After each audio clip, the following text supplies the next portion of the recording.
masasabi mo sa lugar? Nasaan tayo ngayon? Sobrang parang in touch tayo ngayon sa nature. At nandito tayo ngayon sa Bulacan. Welcome to Bulacan. Anong gagawin natin today?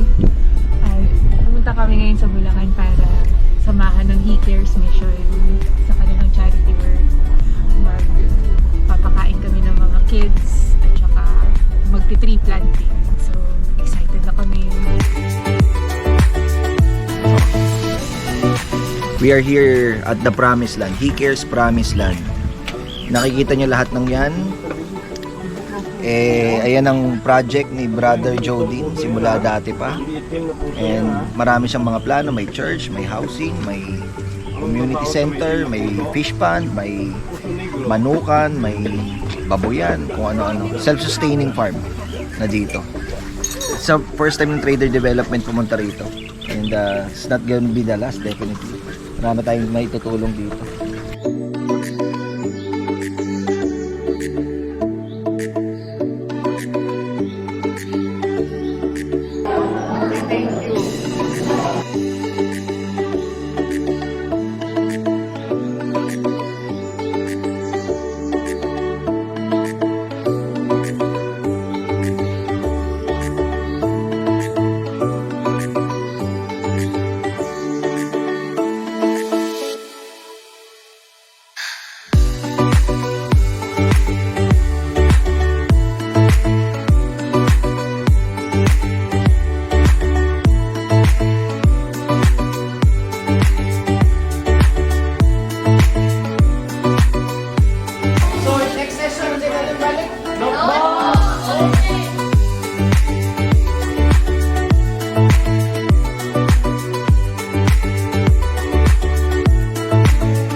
Mag-ano kami ngayon, mag-inspire kami ng mga kabataan ngayon.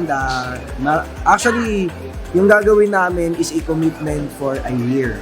Dahil yung mangyayari ngayon is magtuturo kami ng financial literacy sa mga bata dito sa He Cares Mission.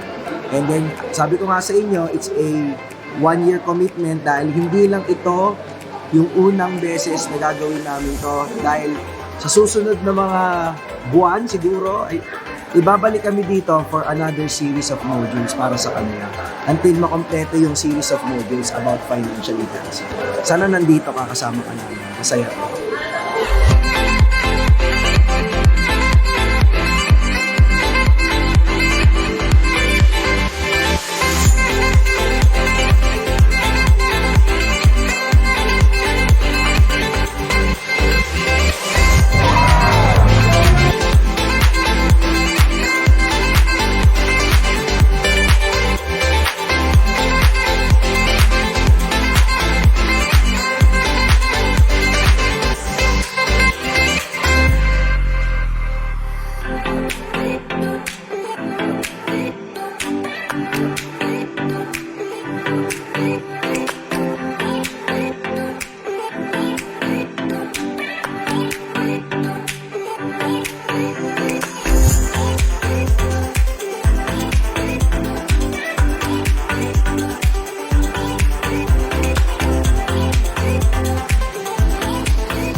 Hello Sir Sep, how was your experience sa first One Health?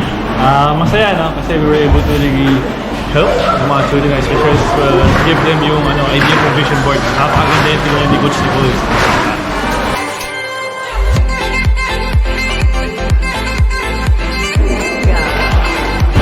Join na kayo sa next na One Health.